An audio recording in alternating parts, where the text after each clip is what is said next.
राम राम राम हरे हरे, हरे कृष्ण कृष्ण कृष्ण हरे हरे। ताल्या वाजवा ताल्या। हरे राम राम राम हरे हरे, हरे हरे कृष्ण कृष्ण कृष्ण हरे हरे।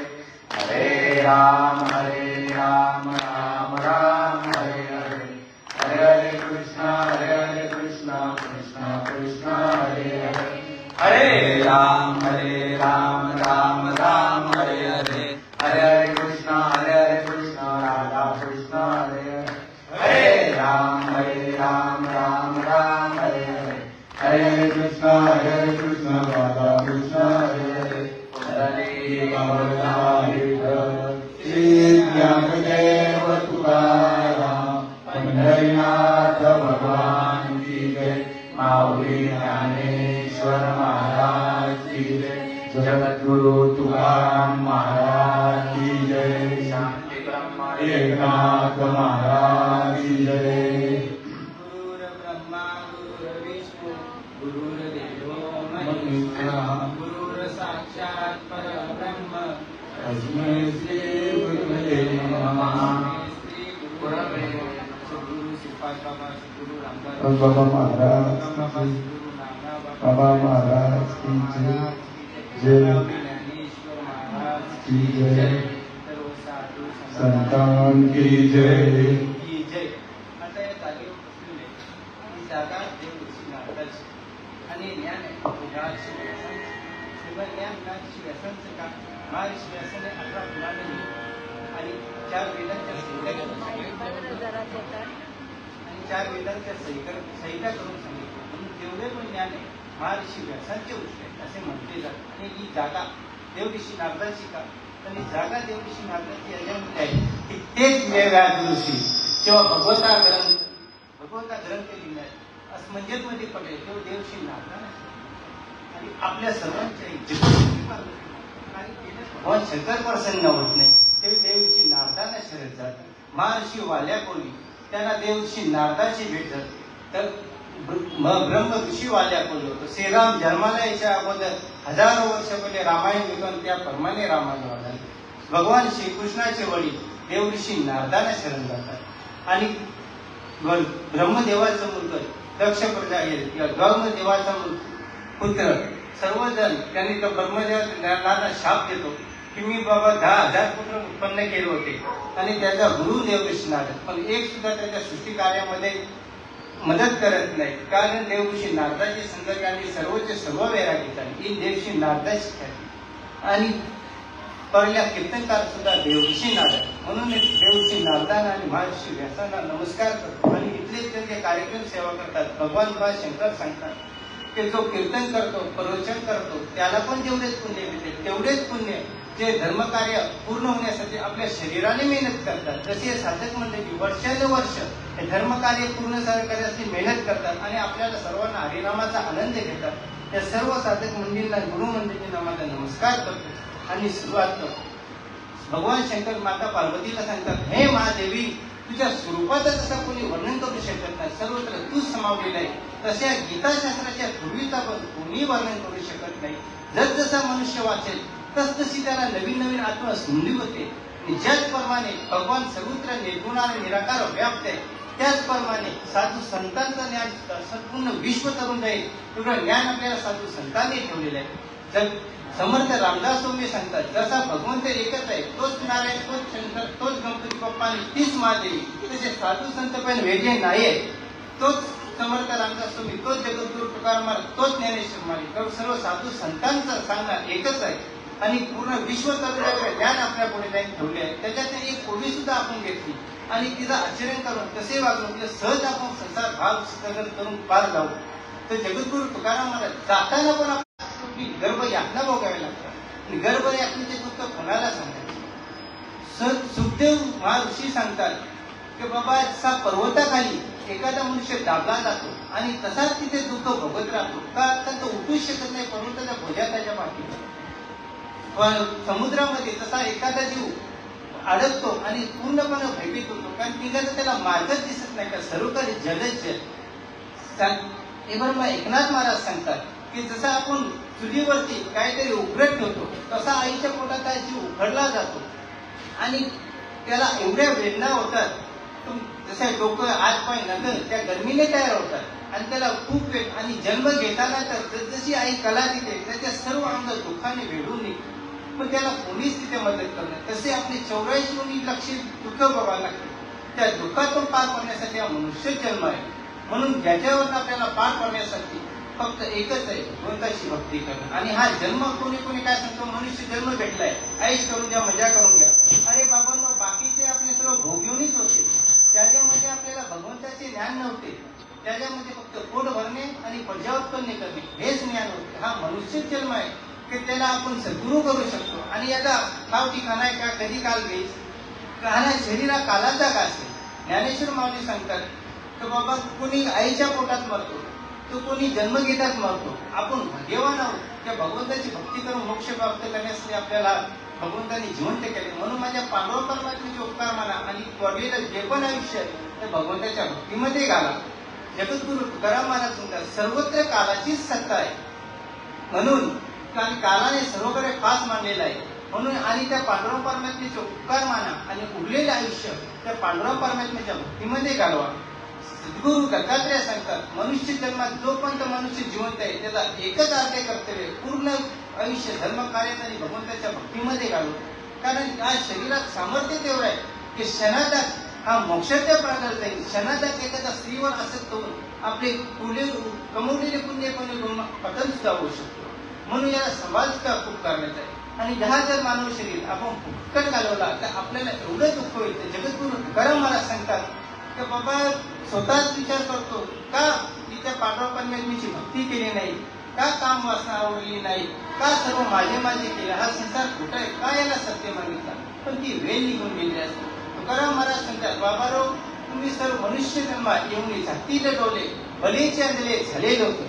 इथे मनुष्य स्वतःहून आणला झालेला आहे, दुसरा कोणीच नाही. म्हणून जगद्गुरु तुकाराम महाराज माझा मित्र झालो शत्रू कैचे दारा कैचे पशु. स्वतःहून आपल्याला माहित आपला कोणीच नाही. आपण मेल्यावर आपल्या संगतीत कोण येतो, सगळे सोरे नातेवाईक आपल्याला मशानापर्यंत घेऊन जातात आणि पुन्हा परत खाली येतात.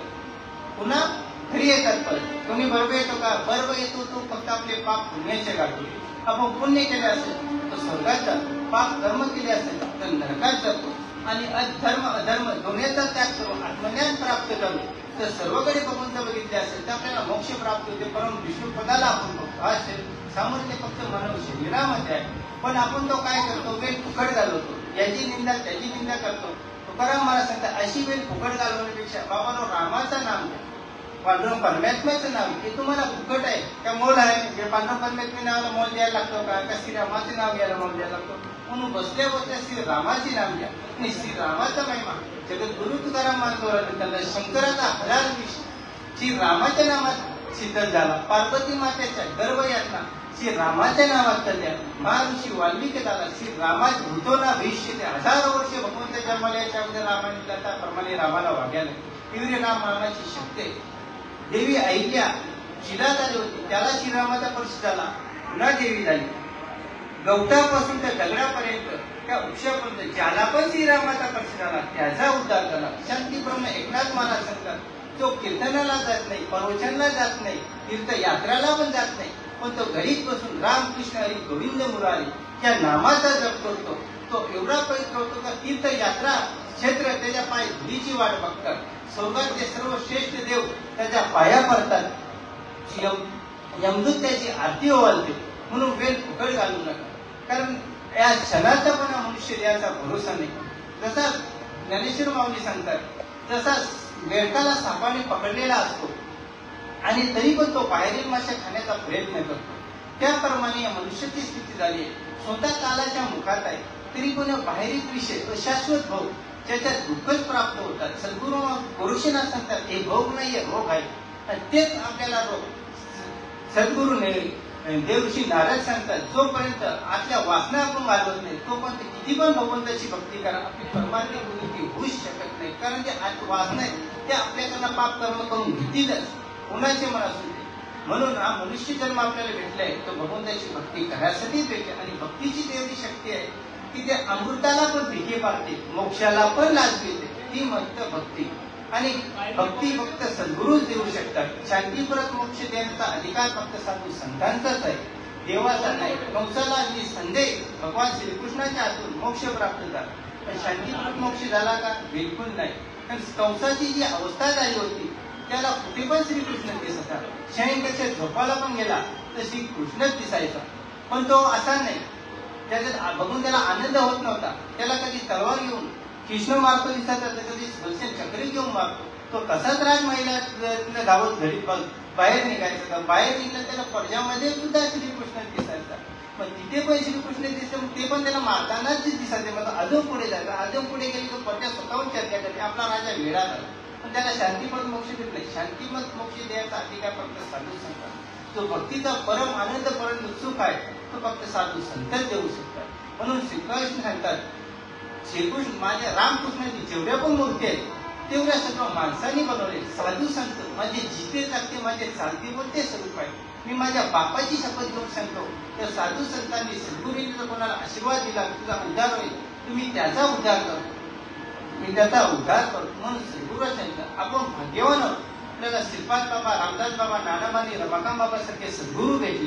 कारण यांच्यासारखे सद्गुरू, कारण जगद्गुरु शंकराचार्य सांगतात, मनुष्य जन्म, मोक्ष की इच्छा, महापुरुषों का आश्रय, हे तीनों अत्यंत दुर्लभ आहे. जिसकी प्राप्ती का एक देव अनुग्रह. आपल्या सर्व त्या पांडव परमात्म्याची कृपा आहे. त्या श्रीपाद बाबा, रामदास बाबा, नाना बाबा आणि रमाकांत बाबा सारखे सद्गुरू आपल्याला भेटले. कारण हे सद्गुरूंनी आपल्याला योग्य ते ज्ञान दिले.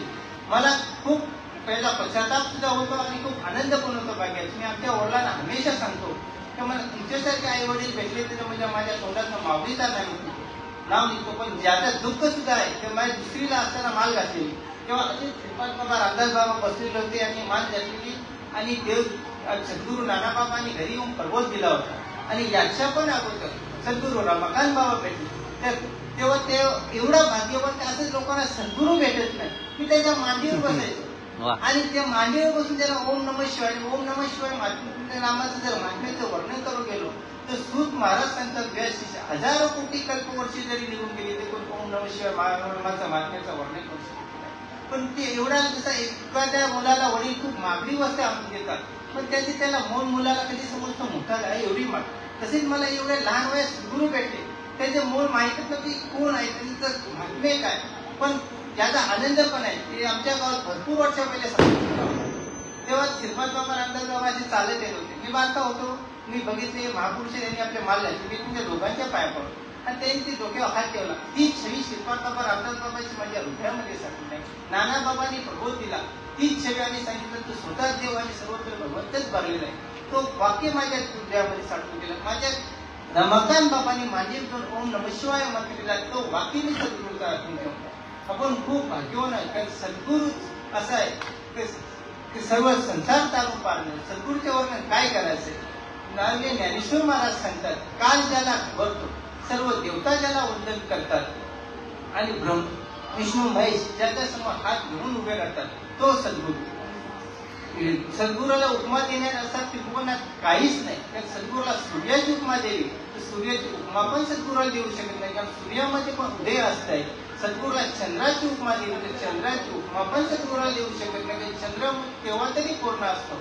सद्गुरूला आई वडिलांची उपमा दिली तर आई वडिलांची उपमा पण सद्गुरूला देऊ शकत नाही, आई वडील आपल्या लेकराचे छीन करतात. सद्गुरूला ईश्वराची उपमा दिली तर ईश्वराची उपमा पण नाही देऊ शकत, कारण ईश्वर पण सोडती आहे.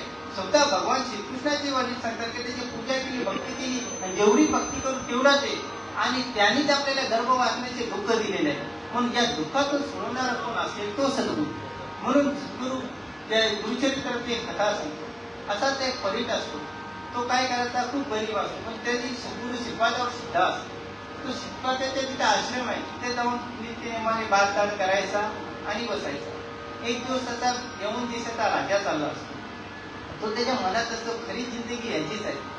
मस्त राजाच्या पुढे सैन्य, मागे सैन्य, आणि राजा एका खटामाटात चालतो. सद्गुरू श्रीपाद बोलत, काय झालं? बोलतं काय नाही, मला तुला राजा व्हायचं आहे का? तुला याच क्षणी आताच राजा नको. बोलतो सद्गुरू, मला आता राजा होऊन काय करतो? मृत्यू झाले. एक काम करा, मला पुढच्या जन्मात राजा करा. पण एक दुर्दैव एक विनंती आहे, पुढच्या जन्मात तो मला तुमची संगती लागली. परिणाम असा होतो का थोड्या दिवसात तो मरून पाहतो आणि तो यवन देशाचा राजा होतो आणि यवन देशाचा राजा होतो आणि भरपूर प्रमाणाचे भोग ऐश्वर्य भोगतो आणि कालांतराने त्याचा एक फळ होतो. तो काही केल्या बरा होत नाही.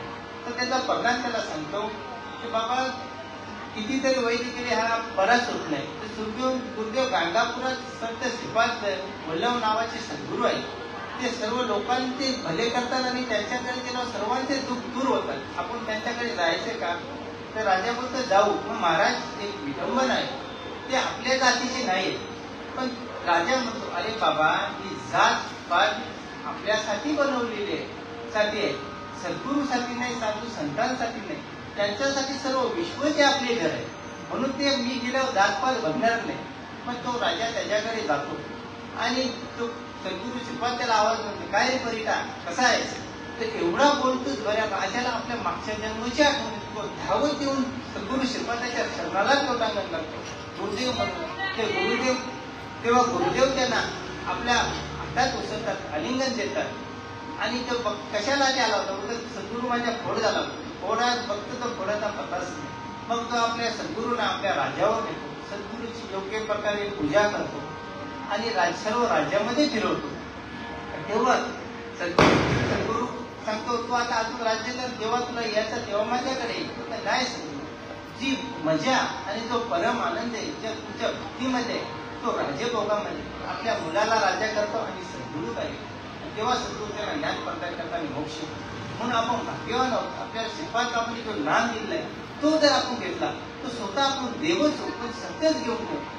कारण माया एवढी शक्तिशाली ते अनादी कालापासून प्रवृत्ती, अनादी कालापासून प्रवृत्त असल्यामुळे ती एवढी शक्तिशाली आहे. नित्य आत्मनिष्ठांचे विना ती त्या कोणीच पार पडू शकत. अरे ब्रह्मदेवाची सुद्धा जागा हलवली.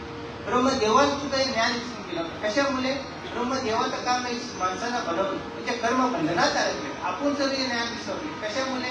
ब्रह्मदेव ज्ञान विसरले. हंस रूपात भगवान विष्णू त्यांना पुन्हा हे ज्ञान प्रदान करतात. त्याचप्रमाणे आपण पण आपला स्वरूप विसरले. आईच्या गर्भात आपल्याला सर्व जन्माची आठवण होती. आपण भगवान बोलायचो की एवढे जन्म भोगल्यात, एवढे दुःख भोगल्यात, आता भगवंताची भक्ती करूनच वेळ घालू.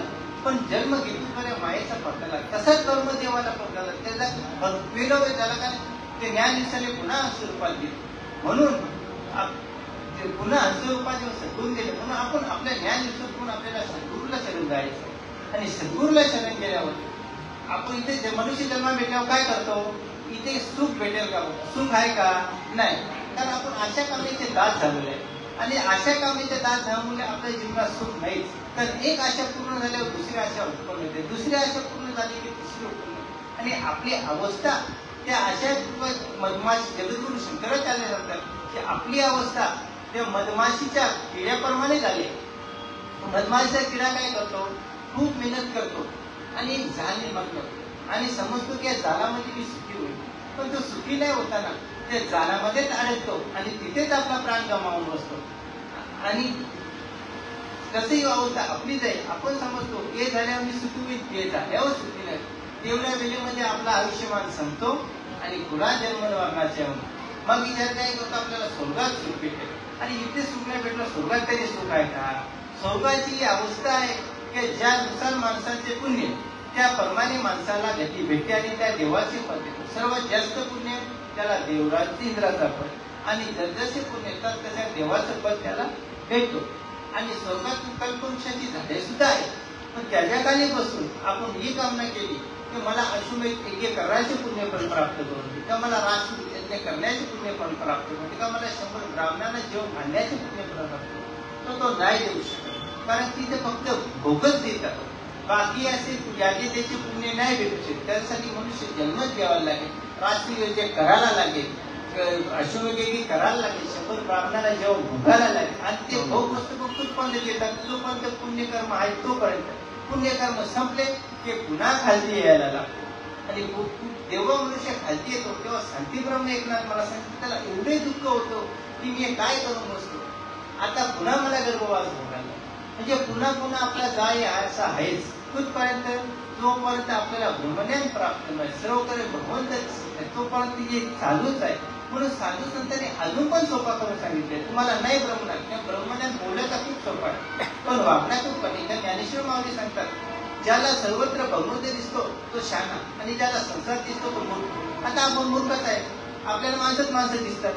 आपल्याला होतो का कारण बोलायला आपण बोलतो हे माहित पण आहे आपल्याला सर्वांमध्ये भगवंत आहे, पण नाही दिसत त्याला काय करणार. आपलं ज्ञान कमी पडतो का आपली भक्ती कमी पडते. आपली भक्ती कमी पडते. मग त्याच्यासाठी मनुष्याने बाबा भगवंताने भक्ती योग केलाय तर बाबा हे ब्रह्मज्ञान सर्वांना नाही होणार. जंगलात जाऊन कोणी तप करेल का संसार करून मग सामान्य माणसाची भक्ती केली. आणि ते भक्तीचे श्रेष्ठता एवढे आहे की निर्गुण निराकार भगवंताला अवतार घ्यावा लागतो. भगवान श्रीकृष्ण सांगतात माझा व्यक्तिगत कोणीच मित्र नाही, कोणीच शत्रू नाही, पण माझ्या भक्ताचा मित्र तू माझा मित्र, माझा भक्ताचा शत्रू तू माझा शत्रू. तर आतून भगवान श्रीकृष्णाला विचारतात हे देवा तुम्ही सांगतात ज्यांना पाप पुण्य मान अपमान कोणी काही बोला शांती मग एकमेकांच्या अंगावर तुला तरी काय बोलतो कारण ते शरीर म्हणजे आपण समजच नव्हते. शरीराचा आत भगवून देतो आपण आणि शरीर त्याचा कोणी आपण करू शकत नाही. तर शरीराला पिला म्हणजे त्याला पिळायचं ते समजत नाही म्हणून ते मान अपमान पडे होते. तर त्या सामान्य मनुष्याने काय करायचं त्या संसार भाव करून जाण्यासाठी सामान्य मनुष्याने काय करतात तर भगवान श्रीकृष्ण अर्जुनाला सांगतात बाबा सामान्य मनुष्याने एकच करायचं. पूर्ण दिवस तो कामात व्यापलेला असतो पण त्यांनी थोडा वेळ काढून शुद्ध अंतःकरणाने एक चित्ताने माझे नामस्मरण करावे, माझी भक्ती करावी आणि जेवढे वेळ तो माझी भक्ती करतो तेवढे वेळ हा संसारापासून दूर राहतो. मग असते त्यांनी युक्ती करायची असते भक्ती ते वाढवत जावी. जसजशी त्यांनी माझ्याकडे भक्ती वाढली तसतशी त्यांची संसारावर आसक्ती कमी होईल आणि एकदा काय संसारावर आसक्ती कमी झाली तो करता भक्ता नारायण असाच समजेल. जेव्हा आपण करता बघता नारायण समजू. आता आपण खूप मेहनत करून व्रत करतो उपवास करतो देवाला नैवेद्य दाखवतो तर नैवेद्य देव खातो का नाही खातो. पण आपण हा विचार केला की माझ्या आज भगवंत आहे मी त्याला जेवण बनवतो आणि सत्यच आहे ना जे आपण खालेलं पचवतो कोण भगवंतच करतो. चालाची शक्ती मला भगवंताचीच आहे. हाताला काम करण्याची शक्ती कोणाची जेवलेलं पचवायची शक्ती पण भगवंताची. त्याच्या आपण बाहेर टाकतो जेवताना विचार करता मी भगवंताला जेवण करतो तर आपल्याला उपवास केलेलेच पुण्य मिळतात. जगद्गुरु तुकाराम राम म्हणो ग्रासो ग्रासी तो जेवला तरी उपासी. राम म्हणे बी टाकी कर्म नाही पेट टाकी काम रे ऐसा राम जपे जो तोची झाला जीवन मुक्त. पण आपण जे पण कार्य करतो ज्ञानेश्वर माऊली सांगतात तुम्ही सर्व क्रिया भगवंताला अर्पण करा. ते सर्व अर्पण भगवंताला केले तुम्ही कर्म बंधनातून मुक्त व्हाल.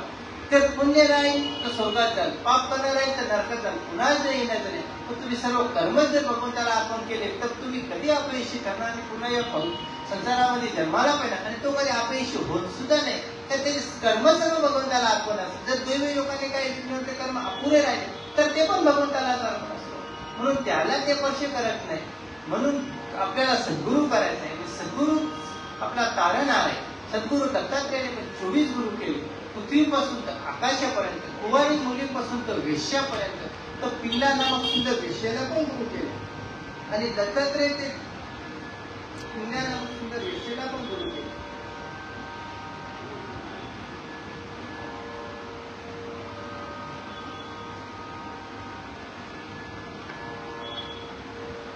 पृथ्वीला गुरु केले. कशासाठी पृथ्वीला गुरु केले? पृथ्वीकडून क्षमा मागून घेतला. वृक्षाला वायूला गुरु केले. तसा वायू सर्वत्र भ्रमण करतो पण चांगल्या माणसाला पण स्पर्श करतो, वाईट माणसाला पण स्पर्श करतो, दुर्जनाला पण स्पर्श करतो आणि धर्मात्म्याला पण स्पर्श करतो. सुगंधाच्या ठिकाणी पण जातो, दुर्गंधाच्या पण ठिकाणी जातो, पण तो कुठेच आसक्त होत नाही. तसंच आपल्या शरीरात सर्वांचे आपण संपर्कात आला तरी कोणामध्येच आसक्त नव्हतं. आपला आपण भगवंताच्या भक्तीमध्ये स्थिर राहायचं आहे. वृक्षाला पण गुरु करतो, झाडाला कशामुळे गुरु करतो? कोणी सावली खायला गेला तर त्याला सावली पण देतो, कोणी फळं तोडायला गेला त्याला फळं पण देतो आणि कुऱ्हाड घेऊन कोणी त्याला तोडायला गेला तर त्याला पण समर्पण करतो. तसं आपल्याला सद्गुरूला पूर्ण समर्पण करायचं आहे. जसं सद्गुरूने एखादी नदी ज्ञानेश्वर माऊली सांगतात तर सद्गुरूने सांगितलं त्या नदी वाहत आली तुम्ही डोळ्यात दिसते ती नदी नाही पर्वत आहे तर आपण हो म्हणायचं. कशावर हो म्हणायचं? त्याप्रमाणे ते समजून देण्याचं कार्य सद्गुरूच आहे. आपल्याला दिसते तसं नसतं. ज्याप्रमाणे शरीराला आपण समजतो त्याप्रमाणे सद्गुरू सांगतात ते शरीर म्हणजे तू नाही, तो आज भगवंत आहे तो तू आहे. त्याचप्रमाणे सद्गुरू पूर्ण विश्वास पाहिजे. आणि 3 महिन्याच्या बालकाला सुद्धा गुरु करतात. बालकाला गुरु कशा करतात? त्याच्यामध्ये जातीभेद नाही आणि जातीभेद हा मानव जातीला लागलेला सर्वात मोठा कलंक आहे. त्याच्यामध्ये जातीभेद नाही. आई जशी ठेवेल तसा तो राहतो.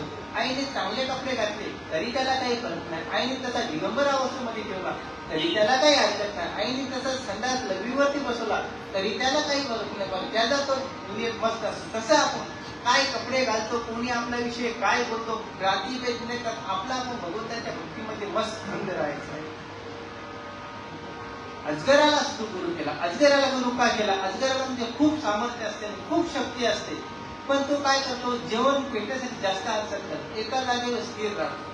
कधी त्याला जेवण भेटतो तरी समाधानी, कधी चांगला खायला भेटतो तरी समाधानी, कधी खूप घाण खायला भेटतो तरी समाधानी. त्याचप्रमाणे आपल्याला जे पण भेटेल पारंपरेनुसार किंवा आपल्याला जे पण जेवण भेटेल त्याच्यामध्ये आपली समाधान, कधी मिष्टान्य भेटलं तरी समाधानी राहायचे, कधी चटणी भाकर भेटली तर म्हणून जगद्गुरु तुकाराम सांगतात नित्य उठून या खायचे भले तुझी न पक्षी राज. आपण आज काय खायचं इच्छित, अरे बाबांनो तुमच्यापेक्षा पक्षी वरे.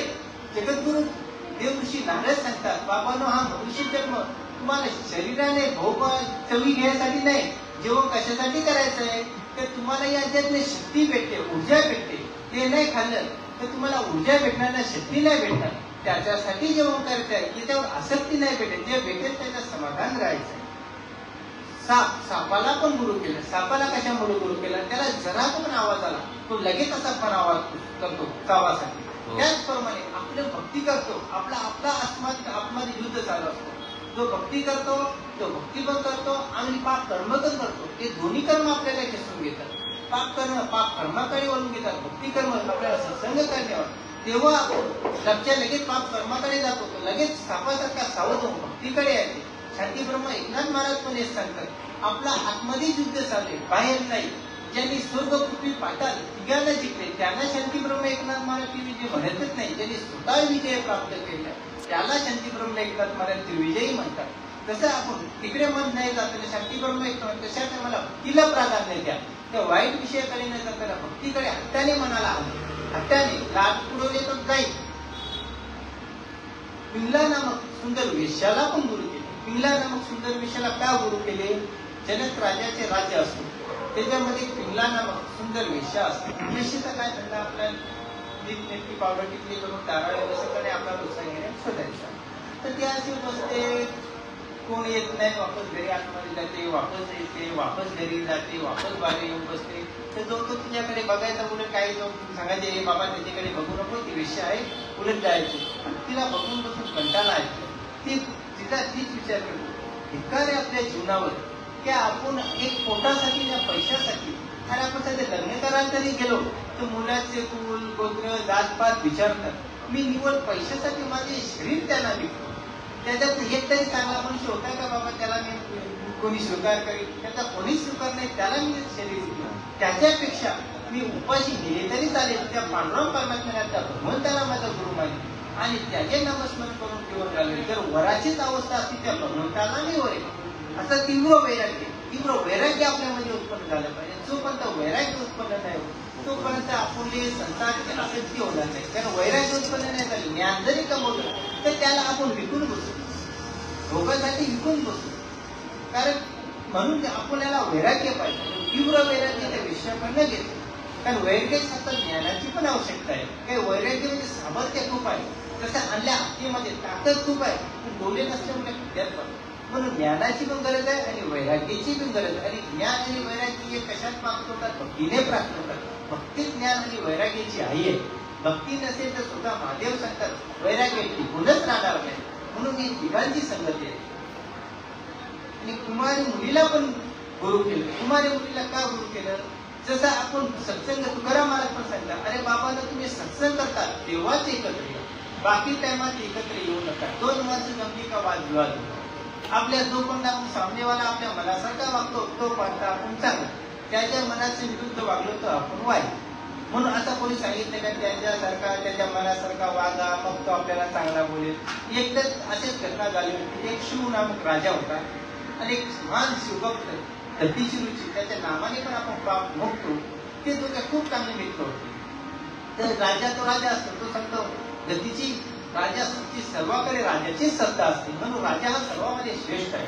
दत्तीची बोलतात नाही मन श्रेष्ठ आहे. तर दोघांचं झालं भांडण.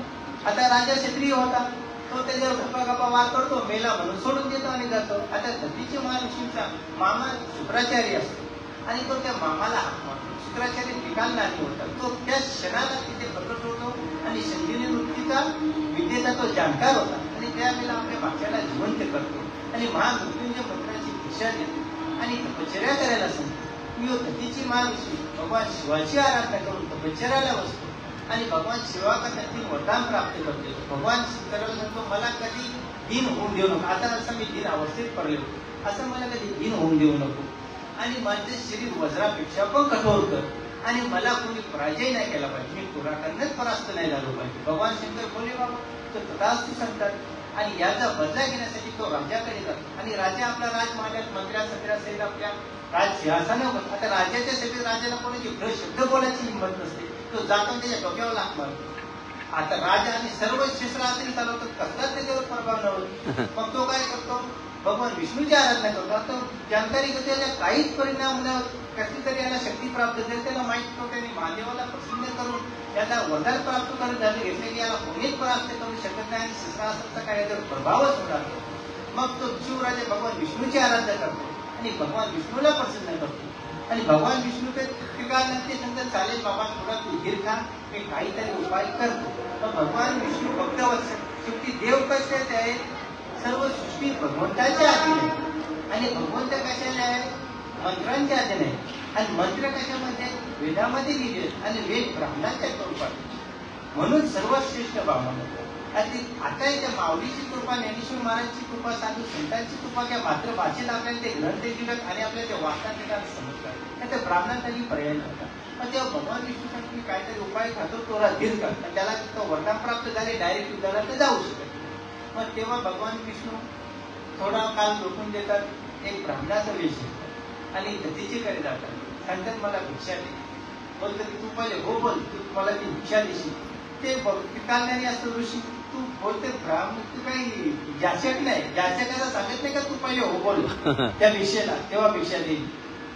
तो काय मागतो, आपले ईश्वरी मागतो, जे पाहिजे ते मागतो, असं सांगत नाही का तुझ्या भिक्षेला हो बोल तेव्हा ते मागे.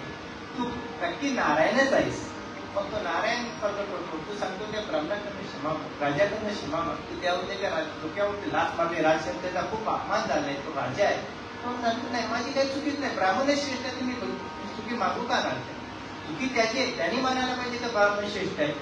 तो ऐकतच नाही. मग भगवान विष्णूला पण राजसूती भक्त आहे, त्यातील माझ्या भक्ताची माफी नाही मागत आणि भगवान विष्णूच्या मदतीला सर्व देव येतात आणि ते महादेवाचा भक्त त्याच्यावर सर्व असुर चालवले की महादेवचा त्रिशूल मध्ये येतो. जेवढे पण असुर चालवतात तेवढे तर तो त्रिशूल घर्षण करतो आणि जसजसे देव असत होतात तर तसं तो असं कृपित होतो. ते बघून बाकीचे देव खुला येतात का आता भगवान शंकराला त्याला का आपला भस्म करेल आणि मग शेवटी विष्णू टिकून राहतात. शेवटी विष्णूचा सुदर्शन चक्र चालतो, तो चक्र सुद्धा भगवान शंकर हरण करून घेतो. मग त्या राजाला दया वाटते, खूप धन्य वाटते का माझ्या मुला माझ्या इष्ट देवाला पराजय स्वीकारावा लागेल. मग तो जाऊन त्या ऋषीची क्षमा मागतो का बाबा क्षमा कर, माफ कर, ब्राह्मणच शिष्ट. तेव्हा त्याची गुन्हा मिळतो. ते सांगायचे तात्पर्यच की देव भक्तांच्या अधीन आहेत, पण ज्या त्या धर्माने आहेत त्याचा विजय होईल. भोले बाबाचा भक्त असं नाही हमेशा भोले बाबाचा विजय होईल. तो धर्माने असेल तर त्याचा विजय होईल.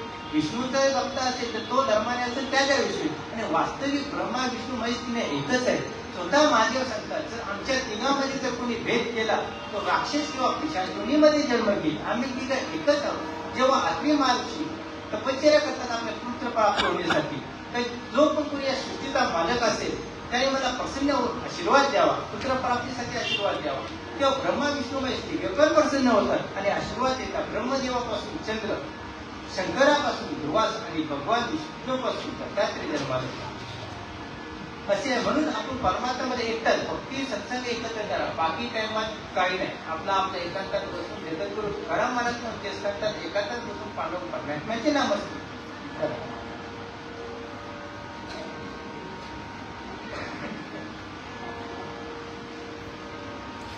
कपोत पक्षाला पण गुरु केले. आता कपोत पक्षाला कशाला गुरु केलं तर तो समुद्राकाठी असतो, तर तेव्हा त्याला एक मोठा माशाचा तुकडा भेटतो आणि तो खुश होतो. आता मला एवढा मोठा माशाचा तुकडा भेटला, माझा कामच झालं.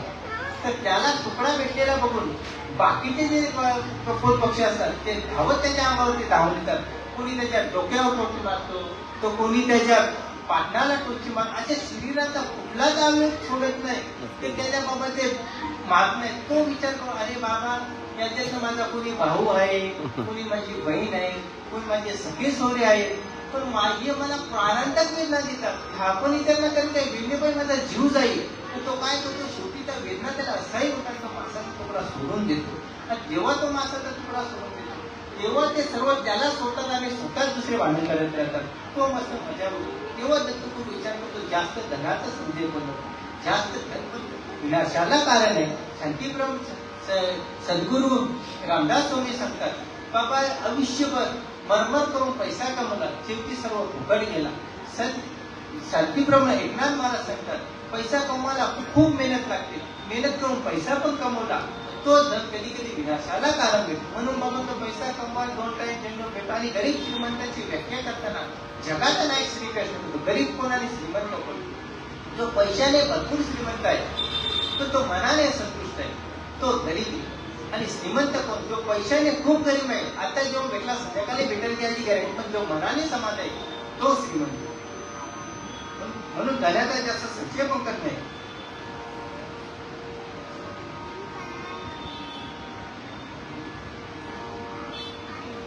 आणि चांगली माणसं, समाजातील चांगली माणसे यांना पण गुरु केला. चांगल्या माणसांना त्याच्याकडनं काय घ्यायचा, त्या चांगल्या माणसाकडनं शिकलो. आणि काय सोडून द्यायचा हे पण काय, हे वाईट माणसाकडे दोन्ही पण माझे गुरु. आणि ज्याला परमार्थामध्ये काय घ्यायचा आणि काय सोडून द्यायचा ही कला ज्याला आली त्यांनीच परमार्थ साधला. आणि सद्गुरू असे ओळखता येतात का? नाही. आता ते ज्यानेपणे सद्गुरू ओळखले, दत्तगुरूला त्याने ते प्रश्न केला. आणि जी कथा दत्तगुरूंनी याला सांगितली ते श्रीकृष्णाचे वंशज यदू राजा होता. आणि तो यदू राजा त्या टायमाचा त्यांच्यासारखा धर्मात्मा आणि पुण्यात्मा दुसरा कोणीच नव्हता. पण म्हणून त्यांनी ते सद्गुरू ओळखले. तसं आपण भक्तीची शक्ती जेव्हा असेल तेव्हाच आपल्याला सद्गुरू ओळखता येते. असे सद्गुरू ओळखता येणार नाही, असे सद्गुरू ओळखता येणार नाही. म्हणून सद्गुरू ओळखता येणार झाला तो बोलत नाही वेळ आहे. म्हणून सद्गुरूला शरण जावे. आणि सद्गुरूचा महिमा असा आहे की ज्ञानेश्वर माऊली सांगतात, मनुष्य जन्म भेटतो, मनुष्याने काहीच नाही केला तरी चालेल, फक्त सद्गुरू करावं. आणि जो सद्गुरू करतो त्याला एवढं ज्ञान प्राप्त होतो त्या सर्व त्रिभुवनाला तारून जाईल. एवढे ज्ञान सद्गुरूच्या सेवेने आपोआप प्राप्त होतो. जगद्गुरु शंकराचार्य ते शिष्य असतो, तो काय करायचा, फक्त जिथे सद्गुरू राहायचा ती जागा धरायचा आणि कपडे धुवून नदीवर कपडे सुकून आणायचा. जेव्हा सर्व शिष्य मंडळी बसतात आणि सांगतात की बाबा तसा प्रवचनाची संधी देतात, काहीतरी बोलतात, तर तसं आता तुम्ही काहीतरी बोला, तर त्याचं नाव घेतात, बाबा हा शिष्य काहीतरी बोलेल. ते बाकीचे हसतात, हा काय बोलणार आहे, याला फक्त एवढंच येतो की कपडे धुवणं आणि सद्गुरू जिथे झोपतात ती जागा साफ करणार. पण सद्गुरू शंकराचार्य त्याला आवाज देतात आणि त्याच्या डोक्या वाद देतात. तो असा काही ज्ञान बोलतो की 4 वेद 6 शास्त्रे एवढं ते ज्ञान तर सांगतो, उलट एक स्वतः ग्रंथ सुद्धा मिळतो. ही सद्गुरूची कृपा. म्हणून एकदा गुरुचरित्रामध्ये सद्गुरूची अजून एक कथा आहे. एक संदीपनी नावाचा शिष्य होता आणि वेद परायण नावाचे सद्गुरू होते. ते सद्गुरू शिष्याला म्हणून सांगतात, ओ शिष्यांनो, मी आता काशीला जाणार आहे. उर्वरित जेवढे पण दुःख आहे आणि जेवढे पण पाप कर्माची जे शिक्षा आहे मला ह्या जन्मात भोगायचे, म्हणून मी काशीला जातो. कोण माझा शिष्य जो माझ्या बरोबर येईल माझी सेवा करेल. पण एक शिष्यानं 8 आहे, तिथं मी अंधत्व प्राप्त होईल, मला कमी दिसेल, मी कुष्ठरोग येईल, माझी 21 वर्ष सेवा करायला लागेल. तर एक सांदेपनी नावाचा शिष्य सांगतो, गुरुदेव मी तुमच्या बरोबर येईल, मी तुमची सेवा करेल. तो त्याच होतो. तो काशीला जातो, तिथे त्याला ठरल्याप्रमाणे अंधत्व येतो. तो अंधत्व आल्यामुळे कुष्ठरोग होतो आणि कुष्ठरोग झाल्यामुळे गुरु रागीट होतात. तो कधी जास्त भिक्षा घेऊन गेला तरी शिक्षावर धावायचा. एवढी भिक्षा कशाला आली, धावायचा. शिष्य काहीच नसेल, सहन करायचं. त्याच्यानंतर जास्त नेली तरी बोलायचा, एवढी जास्त का, कमी नेली तरी आपल्यासारखा असंच द्यावं, जास्त नेली तरी बोलतो, कमी नेलं तरी बोलतो, काय आहे का नाही मी एकच सांग. तरी तो काहीच बोलत नाही. सद्गुरूच्या अंगोलीपासून, कारण अंधत्व आल्यामुळे सद्गुरूच्या अंगोलीपासून तर संघात मर्दिनापर्यंत सेवरे पण सेवा आहे त्यालाच करायला लागायचं. आणि तो सुद्धा त्याला कंटाळत नसे. त्यांनी शिवी गाली केली तरी सुद्धा अंत्यकरणाने ऐकून घेतो, त्याचा राग दोष नसे. तो सेवा भाव समजायचा, आपला कर्तव्य समजायचा. तर त्या पुण्यप्रभावाने तर तो असा एकांतात चालला होता. तेव्हा साक्षात भोले बाबा येतात आणि त्याला सांगतात, वत्सा मी तुझ्या गुरुभक्तीने प्रसन्न आहे, माझ्याकडनं काहीतरी वरदान मागून घे. तर तो बोलतात मला काहीच नको. अरे काहीतरी माग, माझ्याकडनं वरदान प्राप्त घेण्यासाठी हजारो वर्ष ऋषीमुनी तपश्चर्या करतात, तेव्हा कुठे मी प्रसन्न वरदान देतो. आणि काहीतरी माग, नाही बोल मला काहीच नको. भोलेनाथ निघून जातो. त्याच्यानंतर पर्यटन भगवान विष्णू येतात. अरे बाबा ते पण सांगतात, वत्सा मी तुझ्या गुरुसेवेने प्रसन्न आहे, काहीतरी माझ्याकडनं वरदान माग. तो सांगतो काहीच नको मला. अरे बाबा काहीतरी माग, काहीच नको सांगितलं ना तुला. अरे बाबा मी नारायण आहे, जे तू गुरु भक्ती जे धर्माचे आचरण आहेत ते मीच निर्माण केलेले आहेत. एखादा मनुष्य आपल्या माता पित्याची सेवा करतो ती मलाच पोचते, पतिव्रता स्त्री पतीची सेवा करते ती मलाच पोचते, आणि जो कोणी साधक सद्गुरूची सेवा करतो तो माझा जीव की प्राण. त्यांनी जे मागेल ते त्यांनी, तू माझ्याकडनं फक्त माग, मी जे पाहिजे ते. अरे तुमचा नारायण मला माहित आहे. काल ज्याला घाबरतो ब्रह्मा विष्णू महेश ज्याच्या समोर हात देऊन उभे राहतात आणि सर्व देवता ज्याला वंदन करतात, तो सद्गुरू. मला तुझ्याकडे काय मागायचे गरज, मला काहीच नको. द्यायचं असेल तेवढंच दे, माझी गुरु भक्ती वाढत जाऊ दे, एवढेच मागतो, बाकी काहीच मागत नाही. नारायण पण वापरत जातात. आणि पुन्हा तो सद्गुरूकडे येतो, तर सद्गुरूला काहीच झालं नाही. सद्गुरू आपलं दिव्य शरीर धारण करतो. शिष्याला सांगतो, शिष्य माग, तू जेव्हा प्रसन्न आहे माग, तुला काय जे मागायचे ते मी वर देईन. तो गुरुदेवा तुमची सेवा हीच मला भरपूर आहे. तो सांगतो, जा आजपासून या काशीमध्ये कोण येईल तुझं दर्शन घेईल आणि तुझ्या नामस्मरण करेल, कथा वाचन आणि तुझं नामस्मरण करेल, त्याला मोक्ष प्राप्त होईल, त्याला माहिती ते भेटेल. तो सद्गुरूचा महिमा आहे. कारण म्हणून सांगतात, ईश्वर जरी कोपला तरी चालेल, सद्गुरू नाही कोपला पाहिजे. जर सद्गुरू ईश्वराने आपल्यामध्ये दुष्ट अक्षर दिले ते बदलवायचे सामर्थ्य सद्गुरूमध्ये. जर सद्गुरू टोपला तर त्रिभुवनात आपली कोणीच रक्षा करू शकत. का? कारण ईश्वराचे अस्तित्वच भगवंतामध्ये. तर सद्गुरूने एवढे ज्ञान सांगितले नसते, कथा सांगितली नसते, कीर्तने सांगितले नसते, ते देवाचं नाव कोणी घेतलं, सांगायला विचारत तरी कोण होतं. म्हणून सद्गुरू सर्व काय आहे. प्रत्येक मनुष्याने सद्गुरू करावा. आपण भाग्यवान आहोत. आपल्याला श्रीपाद बाबा, रामदास बाबा, राधाबाई, रमाकामा भेटले आणि योग्य त्या ज्ञान भेटलं.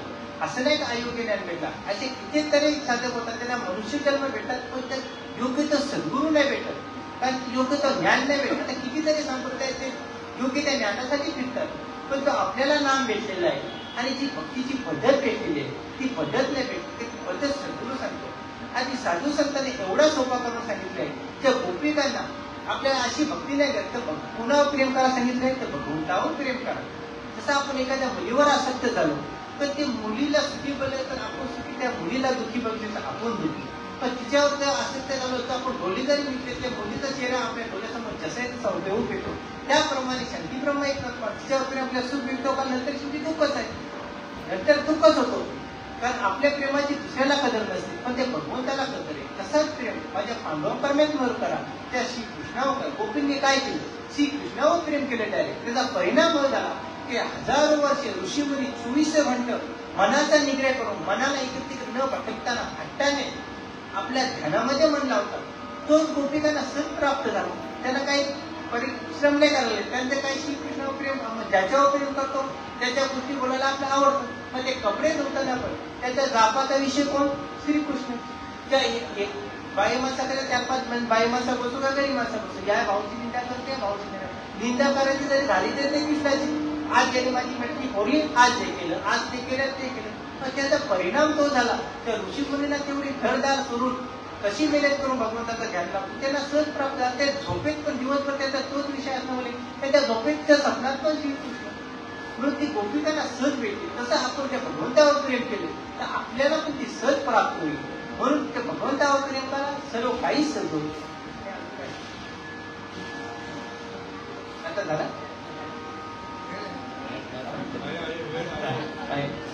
भगवंतावर प्रेम करा, सहज प्राप्त होईल.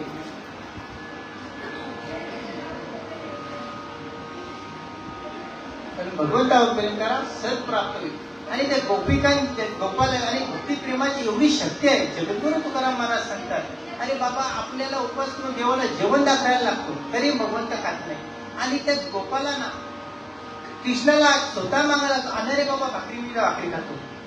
एवढ्या भक्ती प्रेमाची आणि भक्ती प्रेमामध्ये एवढी शक्ती आहे, ज्यांनी सर्व पृथ्वीला तृप्त केलं त्याला यशोदा माता जेवण भरवते आणि ज्याच्यामध्ये संपूर्ण ब्रह्मांड समावले त्या भगवान श्रीकृष्णाला गौलेली माता करीव घेतात, आड्यावर घेतात, मारतात पाण्याने शिवाय पण देतात, तरी पण तो निर्लज्जासारखा आहे. कशामुळे? ते भक्तिप्रेमामुळे. म्हणून भक्तिश्रेष्ठ, म्हणून भगवंत स्वतः एक वेळ नाही, स्वतःच्या मुखाने 3 वेळ बोलतो, भक्तिश्रेष्ठ, भक्तिश्रेष्ठ, भक्तिश्रेष्ठ. आणि जी भक्तीची शक्ती, आणि भगवंताला कोणी शक्तीमध्ये परास्त करू शकतो का? नाही.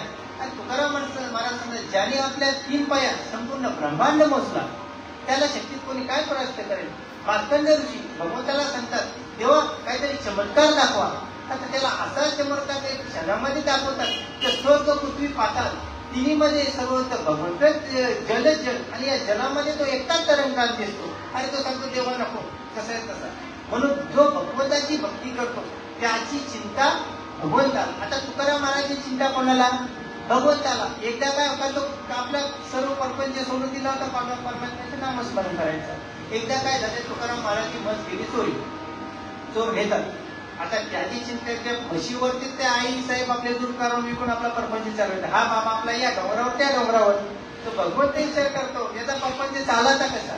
मग त्या म्हशीच्या चोरांना आडवा होतो आणि तिथे आडवा जाऊन त्याला असा काही आपला विक्रम देतो, जिथे ज्या दिशेला जातात त्या दिशेला भगवंत, इकडे गेला तरी ती भगवंत, तिकडे गेला तरी तिकडे. मग ते समजतात बाबा तुकाराम महाराजांची बस सोडून आणि हिला आपल्याला त्या घरी नेवते. मग तेव्हा तिथे तुकाराम मंदिर आहे, त्या गोठ्यात म्हशीला आणतात आणि जशीची तशी ठेवतात. तेव्हा त्याला ते भगवंताचे आक्रमण विक्रम. म्हणजे सांगायचे तात्पर्य की आपली भक्ताची चिंता भगवंताला. आणि भगवंत अर्जुन श्रीकृष्णाला सांगतो, श्रीकृष्ण भगवंताला सांगतो, अर्जुनाला सांगतो, अर्जुना मला कोणी काय द्यायला पाहिजे? सर्व तर विश्वच माझं आहे, मला फक्त तुम्ही भक्ती प्रेम द्या. आणि भक्तीने जर मला तुम्ही कुठले पण झाडाचं फुल सोडून द्या, कुठले पण झाडाचा पाला, तो ओला पाला पण सोडून द्या, खालती पडलेला वाढलेला पाला पण तुम्ही जर मला भक्ती प्रेमाने अर्पण केला तर मी ते अशा तऱ्हेने भक्षण करतो तर त्याच्यापेक्षा सोडीस कुठली वस्तीच नाही. आणि जिथे कथा कीर्तन चाललेला असतो आणि सत्संग चाललेला असतो तिथे या परमाने धावत येतो. त्या आपल्या पत्नी लक्ष्मी मातेला बरोबर घ्यायला पण विसरतो. आणि लक्ष्मी माता आली तर ती विचारित पडते की याचे भगवंत कोण आहे, भक्त कोण. असा भक्तीचा महिमा. आणि एखाद्या भक्ताने जर तिच्या गळ्यात माल घातली की अशा प्रमाणे सुगंध घेतो तर तिच्यापेक्षा कुठलाच नाही चांगली वस्तू. आणि लक्ष्मी माता विचार करते, अरे बाबा ही फुलांची माल आणि मी लक्ष्मी, मी याचे पाय दाबते आणि साध्या भक्तांनी माल घातली आहे ती माझ्यापेक्षा प्रिय आहे. पण ती लक्ष्मी माता पण ही मालेचा द्वेष न करता तिच्याशी मैत्री करते. कारण मी जरी त्याची मैत्री न केली तर भगवंत माझा त्याग करेल. म्हणून भक्ती करावं. भक्तीशिवाय आणि मनुष्य जन्म आहे याच्यामध्ये आपण भक्ती करू शकतो. आणि भक्ती मार्ग कसा आहे का सर्वात श्रेष्ठ आहे. पहिलेच्या युगात काय होतं, तप करायचं. सत्ययुगात, त्रेतायुगात यज्ञ, द्वापार युगात मंत्र साधन आणि कलियुगात एकच भक्ती. कारण कलियुगात माणसाचं आयुष्य कमी आहे. कारण कमी आयुष्य असल्यामुळे भगवंत थोड्याशा भक्तीमुळे बसतात. आणि मोक्ष प्राप्तीसाठी कलियुग सर्वात श्रेष्ठ आहे. स्वर्गातले देव सुद्धा आणि ऋषी सुद्धा कलियुगाची हे करतात. त्या कलियुगात आम्हाला जन्म घेऊन त्याने भक्ती करून मोक्ष प्राप्त. पण कलियुगात सर्वात सोपा आहे भक्तिमान. म्हणून झालेली सेवा सद्गुरू श्रीपाद बाबा, सद्गुरू रामदास बाबा, सद्गुरू नाना बाबा आणि रमकांत बाबाच्या चरणी अर्पण करतो. आणि झालेली सेवा काही पण ते चांगले वाटले असतील, माझ्या माऊलीचे बोल, ज्ञानेश्वर माऊलीचे बोल आणि जे काही तुम्हाला आवडले नसतील, माझा दोष आहे तर माझा दोष मला क्षमा करा. एक वरदा श्री ज्ञानदेव तुकाराम पंढरीनाथ भगवान की जय. माऊली ज्ञानेश्वर महाराज